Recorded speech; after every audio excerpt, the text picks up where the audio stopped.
Kasus korupsi PT Timah dengan taksiran kerugian negara 300 triliun rupiah bukan sekedar artis Sandra Dewi yang 2 kali diperiksa Kejaksaan Agung sebagai saksi untuk suaminya yang jadi tersangka. Bukan pula hanya mengusut dugaan aliran pencucian uang yang dilakukan suami Sandra Dewi, Harvey Muiz, yang selama ini dikenal sebagai Crazy Rich. Kasus korupsi pengelolaan tata niaga Timah di Bangka Belitung bisa dibilang menjadi kasus korupsi yang menuntut keseriusan dan kejelian dari penegak hukum untuk bisa menuntaskan hingga ke akarnya. Pekan lalu Kejaksaan Agung melimpahkan 10 tersangka dan barang bukti perkara tahap 2 dugaan korupsi pengelolaan tata niaga Timah ke Kejaksaan Negeri Jakarta Selatan. Kapus Penkum Kejaksaan Agung Harli Siregar menyatakan barang bukti dan berkas tersangka lengkap kini diteliti oleh Jaksa Penuntut Umum atau JPU. Esensinya adalah bahwa tentu penuntut umum dengan momen ini akan melakukan penelitian terhadap para tersangka dan barang bukti yang diserahkan. Dalam konteks tersangka tentu jangan sampai ada yang error impersonal. Jadi memitigasi itu. Apa yang tertera identitas dalam berkas perkara tentunya akan diteliti oleh Jaksa Penuntut Umum. Sementara itu, pasca pelimpahan para tersangka, pengacara Direktur Utama CV VIP yang mendampingi 4 tersangka menyatakan ada kesalahan penanganan hukum dalam kasus ini, yakni hasil penghitungan senilai 271 triliun rupiah merupakan kerugian ekologis dan kerusakan lingkungan. Sementara itu, pasal yang digunakan untuk menjerat para tersangka menggunakan pasal 2 Undang-Undang Tindak Pidana Korupsi. Menyerahkan sejumlah uang untuk memulihkan lingkungan. Uang itu disetorkan ke kas negara sebagai penerimaan negara bukan pajak, hanya kepada satu rekening di Kementerian Keuangan. So mekanismenya total berbeda sama sekali dengan apa yang dimaksud sebagai kerugian negara sebagaimana diatur di dalam tindak pidana korupsi. Untuk itu kami tegas dan keras agar itu masyarakat paham angka bombastis, angka fantastis yang diucapkan itu tidak berdasar. Badan Pengawasan Keuangan dan Pembangunan atau BPKP menyatakan rincian kerugian 300 triliun rupiah pada kasus korupsi PT Timah sebagai berikut. Kerugian kerusakan lingkungan senilai 271 triliun rupiah. Kelebihan bayar harga sewa smelter 2,85 triliun rupiah dan pembayaran biji timah ilegal oleh PT Timah kepada mitranya sebesar 26,64 triliun rupiah. Sementara itu, menurut Kejaksaan Agung, rencananya pelimpahan tahap kedua para tersangka, termasuk tersangka Harvey Muiz dan Helena Lim, akan dilakukan pada waktu dekat. Tim Liputan, Kompas TV. Kerugian negara dari kasus korupsi tata niaga Timah di Bangka Belitung yang ditaksir mencapai 300 triliun rupiah membuat kasus ini menjadi sorotan masyarakat. Belum lagi kasus ini melibatkan suami artis yang berlabel Crazy Rich dan kini kasus ini siap disidangkan untuk membuktikan besarnya kerugian negara dalam kasus ini. Kita ulas kelanjutan kasus korupsi Timah ratusan triliun rupiah ini bersama Kepala Divisi Hukum Jaringan Advokasi Tambang atau Jatam Muhammad Jamil dan kuasa hukum salah satu tersangka yakni dari CVVIP Andi Inovi Nababan yang tersambung dua-duanya melalui sambungan daring. Selamat pagi Bapak-Bapak. Selamat pagi Pak. Ya. Pak Randi. Ya, selamat pagi. Baik, saya ke Pak Andi dulu. Pak Andi, langkah Kejaksaan Agung menetapkan nilai kerugian negara senilai 300 triliun rupiah dalam perkara ini. Ini ada catatan khusus dari Anda soal kerugian negara ini dan pasal yang diterapkan untuk menjerat para tersangka? Baik Pak. Tadi dalam prolog disampaikan ada 300 triliun kurang lebih ya. Dengan 3 komponen. Antara lain kelebihan bayar dan juga hasil dari pertambangan ilegal. Dan satu poin yang selama ini didengung-dengungkan lebih dari, kalau kita mulai ingat dari mulai Februari kasus ini digaungkan, 271 triliun itu angka yang selalu disebut-sebut. Nah, angka 271 triliun itu menjadi concern kami pada saat ini. Karena sekian lama, angka itu tidak pernah ada yang membantah, tidak pernah ada yang kritisi, saya juga heran. Kalau saya sendiri baru bicara karena memang saya baru menerima kuasa beberapa waktu yang lalu. Nah, angka itu jelas-jelas disebutkan oleh ahli di dalam konferensi pers di Kejaksaan Agung, mengatakan bahwa itu digunakan dengan menggunakan mekanisme penghitungan berdasarkan Peraturan Menteri Lingkungan Hidup nomor 7 tahun 2014, yaitu kerugian lingkungan hidup akibat pencemaran dan atau kerusakan lingkungan hidup. Nah, peraturan menteri itu jelas-jelas Pak di dalam konsideran menimbangnya menyatakan itu peraturan itu merupakan pelaksanaan dari pasal 90 Undang-Undang nomor 32 tahun 2009 tentang perlindungan dan pengelolaan lingkungan hidup. Jadi itu merupakan pelaksanaan dari hak pemerintah untuk menggugat. Lalu tiba-tiba itu digunakan sebagai dasar untuk menghitung kerugian negara sebagai kerugian korupsi. Menurut saya itu bukan sekedar tidak tepat, tapi salah dalam penerapan hukum dan itu fatal sekali menurut saya. Oke, jadi yang tepat menurut Anda pun kalau ada kerugian dalam kasus ini, apa yang kira-kira bisa pasal apa yang digunakan untuk yang pas digunakan untuk kasus ini?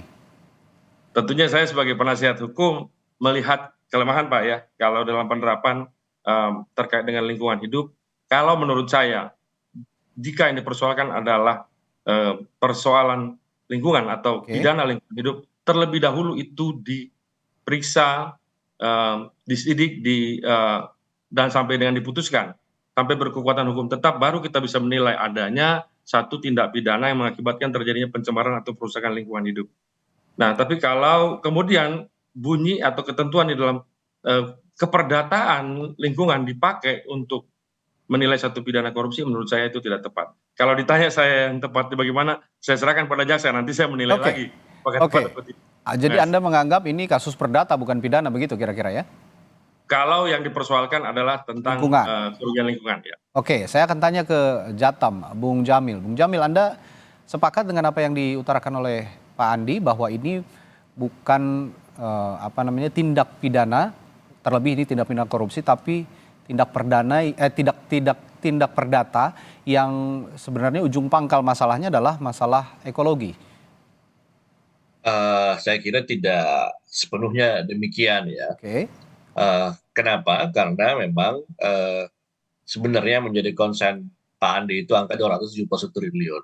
Tapi kemudian kan di Kejaksaan juga merilis angka-angka yang lain yang sebetulnya tidak pernah dibantah juga bahwa itu adalah sebuah dugaan tindak pidana koruptif, misalnya penggelembungan harga dan biaya penyewaan alat yang berlebihan yang tidak wajar. Nah, tapi poinnya adalah begini, rekan-rekan sekalian dan rekan-rekan media, bahwa dalam konteks pidana di sektor pertambangan ini dimensinya memang jauh melampaui imajinasi korupsi yang biasa-biasa saja.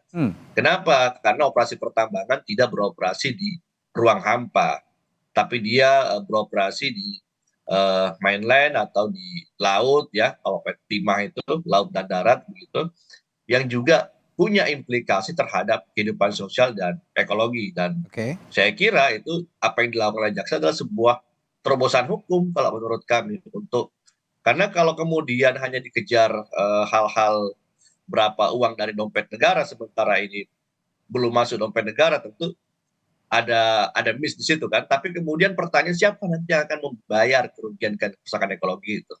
Sementara pelakunya jelas. Ya, pun kalau ini kerugian ekologis, kalau saya bacakan sedikit aturan yang tertera di undang-undang begitu ya.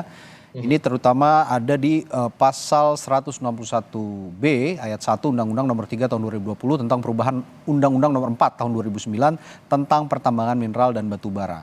Ini pasal yang mengatur izin usaha pertambangan atau IUPK dicabut atau berakhir dan tidak melaksanakan reklamasi. Ada ketentuan ketika ada itu kerugian secara ekologis, harus ada pemilihan lingkungan berupa reklamasi. Nah, jika tidak itu tidak diindahkan, akan ada pidana penjara paling lama 5 tahun dan denda paling banyak 100 miliar rupiah kalau saya tidak salah. Ini saya akan dudukan dulu perkaranya, bahwa pun ini bukan tindak pidana korupsi, tapi ada yang harus dihukum atas kerugian ekologi itu tadi. Apakah benar demikian, Pak Bung Jamil? Persis, itu pertanggungjawaban mutlak sebetulnya kalau dalam lingkungan hidup. Bagaimana Anda menyikapi ini juga, Pak Andi, bahwa sebenarnya ini tetap masalah pidana, tapi memang entry point-nya dari pelanggaran undang-undang soal soal pertambangan mineral dan batu bara. Bagaimana menurut Anda, Pak Andi? kalau tadi kita lihat Pak ya di dalam tabel yang barusan saja disajikan, paling tidak ada 3 komponen, yaitu kelebihan bayar terkait dengan proses smelter, lalu kemudian ada mengambil hasil dari kegiatan tambang ilegal, dan terakhir tadi kerugian ekologis. Terkait dengan kerugian ekologis itu yang kami tanggapi, dan kami ingin edukasi masyarakat bahwa tidak seperti itu caranya dan tidak untuk itu dimaksudkan peraturan tersebut. Kalau kita sebenarnya kami akan mampu dengan baik akan menguraikan terkait dengan illegal mining, demikian juga terkait dengan kelebihan bayar. Tapi itu juga menyangkut strategi kami nanti untuk bertarung di pengadilan. Tapi kalau secara garis besar saya dapat katakan terkait dengan illegal mining, Bapak dapat membaca di berbagai media maupun di Museum PT Timah sendiri dikatakan bahwa aktivitas kegiatan tambang timah sudah berlangsung ratusan tahun yang lalu. Artinya, bahkan sebelum Republik ini merdeka, sebelum ada aturan apapun di Republik ini, masyarakat itu sudah menambang. Dan sudah ada juga kewajiban di dalam undang-undang terkait dengan minerba, bahwa perusahaan yang mendapatkan IUP itu wajib untuk melibatkan masyarakat. Dan pelibatan masyarakat itu sudah menjadi satu amanat undang-undang, selain bahwa faktanya masyarakat di sana sudah menambang jauh sebelum Republik ini merdeka. Seharusnya dirangkul, seharusnya dicari jalan keluar, bukan dipersulit perizinannya, bukan malah dipidana seperti ini. Nah, kalau masalah tadi menimbulkan satu kerugian, sudah jelas disebutkan juga dalam undang-undang pertambangan, siapa yang wajib bertanggung jawab. Tidak bisa kemudian PT Timah itu menarik semua rekanannya. Dibatasi Pak berdasarkan undang-undang pertambangan, minerba, bahwa pertanggungjawaban ada di PT Timah. Bahwa kemudian ada persoalan-persoalan lain harus diungkap terlebih dahulu. Jadi saya katakan tadi, bukan semata-mata undang-undang perlindungan dan pengelolaan lingkungan hidup yang ditabrak dan dimanfaatkan pasal-pasalnya untuk kepentingan korupsi ini, juga undang-undang minerba pun demikian. Jadi ada banyak pasal-pasal yang ditafsirkan. Nah, saya pikir itu bukan satu terobosan, tapi satu tindakan semena-mena menggunakan ketentuan di rezim hukum yang lain, di aturan hukum yang lain, untuk kemudian dimasukkan sebagai pasal korupsi. Menurut saya itu bukan saja tidak tepat, tapi salah dalam penerapan hukum. Artinya menurut Anda ini mudah sekali dipatahkan begitu dalam pembuktian nanti di persidangan, atau seperti apa Pak Andi? Saya bukan masalah mudah atau sulit untuk mematahkan, tapi jangan lakukan menabrak hukum seperti ini dan kemudian memberikan satu banyak sekali drama-drama. Ya, kita tahu bahwa memang di dalam perkara ini melibatkan ada selebriti gitu. Tapi jangan disesatkan dengan berbagai isu-isu lain. Fokus bahwa peraturan, jadi pada konstruksi hukum yang dibangun terkait dengan penegakan hukumnya sudah salah total. Itu saja, kita fokus di situ Pak. Ya, ini jadi fokus dalam tolong bantah saya di sana. Ya. Dan sampai saat ini saya juga melihat tidak ada satu keterangan apapun dari Kementerian Lingkungan Hidup ketika peraturan menterinya digunakan untuk perkara korupsi. Oke, jadi bukan ini sudah soal hukum ini bukan sedang tentang berinovasi atau tidak untuk mengait-ngaitkan, begitu menurut Anda ya kira-kira. Tapi satu posisi yang ada salah kaprah begitu dalam penerapan hukum yang salah begitu, sehingga ya mungkin saja nanti pembuktian juga akan lemah dibuktikan oleh jaksa. Jadi kalau Anda melihat potensi atau peluang para tersangka ini terbebas dari tuntutan masih ada berarti? Sangat besar Pak, karena saya bilang tadi dalam fundamentalnya konstruksi hukum yang dibangun itu sudah salah besar. Karena menurut saya begini Pak, dan ini sangat berbahaya ke depan nanti diterapkan. Ketika kemudian di dalam pengelolaan lingkungan hidup terjadi permasalahan, bisa ditarik ke persoalan korupsi, maka semua nanti perkara-perkara terkait dengan kerusakan lingkungan itu, baik dilakukan swasta maupun dilakukan oleh BUMN atau anak BUMN, semua dapat ditarik nanti Pak sebagai pidana korupsi atas dasar bicara tentang kerugian atau kerusakan lingkungan. Ini fatal dan berbahaya sekali ke depan Pak. Sangat tidak menarik Republik ini untuk investasi kalau diperlakukan seperti itu, orang yang memang niatnya untuk investasi kemudian nanti dipidanakan atas nama korupsi. Oke, seharusnya memang hari ini ada ahli hukum yang juga bisa mendudukan perkara ini, perspektifnya soal tepat atau tidak penerapan pasal ini. Tapi saya akan tanyakan juga ke Bung Jamil sebagai jaringan advokasi ya dari tambang, dari Jatam. Ini ada perspektif saat ini yang diterapkan adalah kerugian perekonomian negara. Nah, biasanya yang digunakan kan kerugian keuangan negara. Bagaimana menurut Anda dua perspektif yang sepertinya kalau misalnya kerugian akibat korupsi biasanya keuangan negara ini, tapi perekonomian negara dan dampak sosial. Bagaimana Anda melihat kedudukan ini, Bung Jamil? Ya, kalau dalam perekonomian negara sebetulnya yang menjadi concern adalah hal-hal atau sumber daya yang sifat kepemilikannya publik, ya. Kalau dalam konteks tambang, kita tahu dia punya karakteristik utama tuh. Yang pertama butuh lahan yang luas, rakus lahan dan juga rakus air dan merusak lingkungan hidup. Yang menjadi korban pertama biasanya perempuan dan anak. Nah, kalau kemudian tambang beroperasi, ternyata ada hutan yang dirusak, ada sumber mata air yang dirusak, yang tentunya itu adalah sifat kepemilikannya publik, dan ada masyarakat yang merugi akibat itu, ada kehidupan yang dikorbankan akibat itu, maka kemudian dalam konteks ia masuk dalam konteks kerugian dalam perekonomian negara. Karena kemudian pada akhirnya juga negara yang akan melakukan pemulihan, tidak hanya secara langsung, bahkan program jangka panjang secara berjenjang itu dilakukan. Oke, tapi Anda punya referensi, Bung Jamil, bahwa saat ini kerugian akibat kerusakan lingkungan ini biasanya kalau saya melihat ini akan dilawan dengan argumentasi bahwa kerugian negara tersebut belum diuangkan atau belum dicatat dalam kekayaan negara. Biasanya seperti itu. Nah, kalau Anda melihat, kalau tadi Pak Andi bilang ini sangat mudah dipatahkan. Kalau Anda melihat ada kasus yang sama atau ada referensi lain, kasus-kasus dalam hal tambang begitu yang ujung-ujungnya juga bisa dijerat karena sudah merugikan negara begitu? Ya ada, tapi kemudian angka kerugian negaranya merosot. Oke. Kita belum lupa kasus Nur Alam misalnya di Sulawesi Tenggara. Itu kenapa? Karena kami melihat memang dalam konteks hukum kita itu, misalnya hasil riset atau kemudian dokumen yang dibuat oleh peneliti itu masih belum menjadi alat bukti, itu hanya petunjuk bagi majelis hakim. Sehingga kemudian saya kira beban dari perkara ini tidak hanya di jaksa nanti, tapi juga nanti penting untuk ditempatkan misalnya hakim-hakim yang punya perspektif lingkungan hidup sehingga tidak kacamata kuda melihat perkara ini. Ya, ini saya menarik juga kalau Anda mengatakan jangan kacamata kuda melihat perkara ini. Jadi bagaimana melawan konstruksi hukum seperti apa yang bisa melawan pembelaan-pembelaan para tersangka ini nanti di persidangan? Nah, yang terpenting sebetulnya adalah seperti yang saya tempatkan di awal bahwa tambang ini tidak beroperasi di ruang hampa. Bisa diperiksa, bisa dicek, dan memang betul sekali kami juga pernah bikin riset soal itu, bahkan sebelum Republik Merdeka udah ada aktivitas pertambangan di sana. Itu benar sekali. Tapi kemudian yang menjadi poin adalah dan penting untuk dilihat dimensi atau kedalaman soal daya rusak pertambangan PT Timah sendiri di sana. Itu penting untuk dilihat. Baik, singkat terakhir dari Jatam, Bung Jamil, pesan ke depannya, ini persidangan akan segera bergulir begitu, apa yang ingin Anda sampaikan jelang persidangan ini? Jelang persidangan, yang pertama, persidangan harus mampu membongkar semuanya karena ke dalam konstruksi tambang ilegal di atas konsesi legal, kami masih miss satu puzzle tuh. Kami belum melihat siapa backingnya yang jadi tersangka, sekarang belum ada.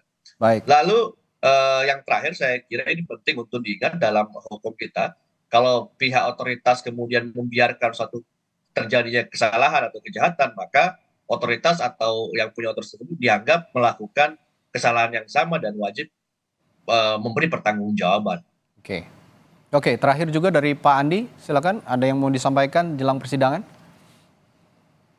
Di dalam di dalam pasal 13 kalau saya nggak salah, di dalam Peraturan Menteri LH nomor 7 tahun 2014 yang digunakan sebagai dasar penghitungan, disebutkan bahwa Peraturan Menteri itu mencabut Peraturan Menteri nomor 13 tahun 2011. Saya ikut terlibat aktif dalam penyusunan Peraturan Menteri sebelumnya. Jadi saya sangat tahu bahwa Peraturan Menteri ini memang digunakan untuk perkara perdata. Dan komponen terbesar di dalam ganti kerugian itu adalah biaya pemulihan. Sekarang Bapak-Bapak silahkan cek mana wilayah yang sudah dipulihkan berdasarkan Peraturan Menteri ini dan bagaimana mekanismenya. Karena jelas-jelas disebutkan di dalam Peraturan Menteri ini akan distorkan ke kas negara melalui PNBP. Dan belum ada mekanismenya sampai hari ini. Bagaimana dana yang sudah nanti masuk ke kas negara tadi bisa disalurkan untuk pemulihan. Boleh cek omongan saya. Dan saya pertanyakan kembali, bagaimana mungkin kemudian dalam konteks perdata tadi dimasukkan dalam pidana. Dan Bapak bisa cek di dalam kerugian tadi, yang terbesar adalah biaya pemulihan. Bagaimana mekanisme pemulihannya? Siapa yang akan memulihkan? Bagaimana pengawasan terkait dengan pemulihannya? Jadi jangan hanya menggunakan pasal-pasal lingkungan hidup untuk kepentingan lain yang nantinya lingkungan akan diabaikan. Saya keberatan dengan itu. Baik, ada dua perspektif yang harus diadu juga nanti yang akan juga berlanjut di persidangan soal kasus yang katanya merugikan perekonomian negara hingga ratusan triliun rupiah. Mana yang akan tepat dipasangkan tentu saja akan menarik kita tunggu. Persidangan akan segera bergulir. Terima kasih Kepala Divisi Hukum Jaringan Advokasi Tambang atau JATA Muhammad Jamil dan kuasa hukum salah satu tersangka yakni dari CVVIP Andi Inovi Nababan telah berbagi informasi dan perspektif pagi hari ini. Terima kasih Bapak-bapak, sehat selalu.